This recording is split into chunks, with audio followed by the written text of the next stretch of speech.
Hello everyone and welcome to NCS Extra Credit.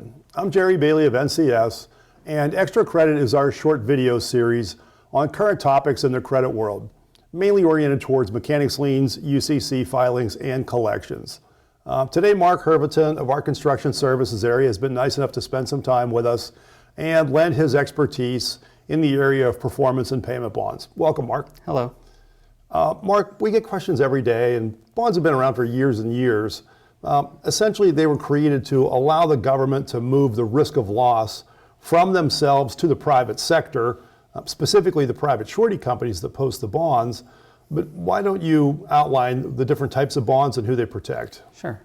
The two main types of bonds are a performance bond and a payment bond. A performance bond protects the owner if the contractor fails to complete the project according to the contract. A payment bond protects suppliers and subcontractors who are furnishing materials and labor to the project.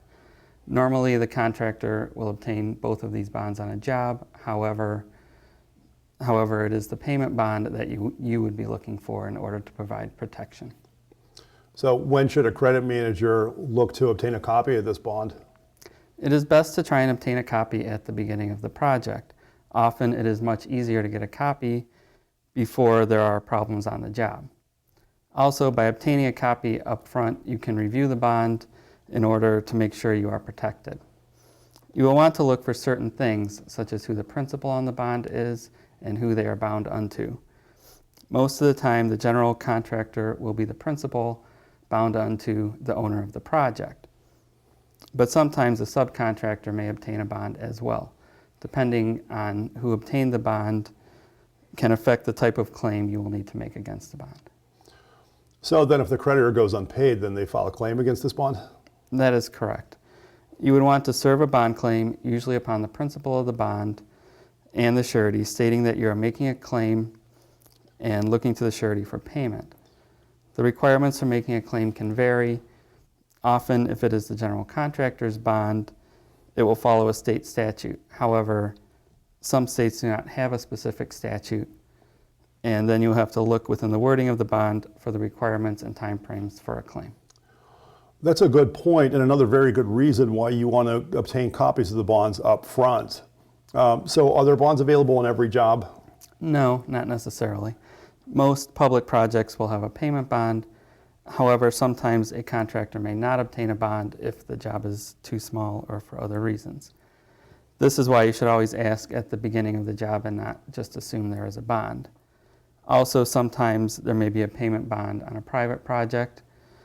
Some states even have statutes where if there is a payment bond, you may not have lien rights. The National Lien Digest would let you know in those specific cases. Also, the digest would let you know the thresholds for making claim or for when a bond is required on a job. Another good point. Those of you that subscribe to the National Lien Digest, you do have some resources in there to help you with bonds. In the relevant links section, there is a link to the Surety Information Office, the SIO. There is also a link to the federal government's Treasury list of approved bonding companies, the T list.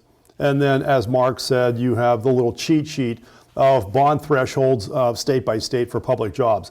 And actually, if you would like a copy of this cheat sheet of the thresholds state by state, give us a call or send us an email. We'll shoot one out to you. But the takeaway from this session, I think, is these bonds are very valuable tools for creditors who are providing materials and or services to construction projects in the event that they do not get paid. But a prudent credit manager is going to have to, A, get a copy of the bond up front, and B, make sure they're familiar with the statutes in that state outlining what they have to do and when they have to do it in the event that they go unpaid. So thank you for attending this session of Extra Credit. If you would like to get a hold of us, you can reach us on the phone number or the email address at the bottom of the screen. You can certainly find us in any of the social media outlets as well. We're on LinkedIn, YouTube, Facebook, Twitter, Google+. But thanks for sitting in. Mark, thank you for your time today. You're welcome. So thanks everyone, and enjoy your day.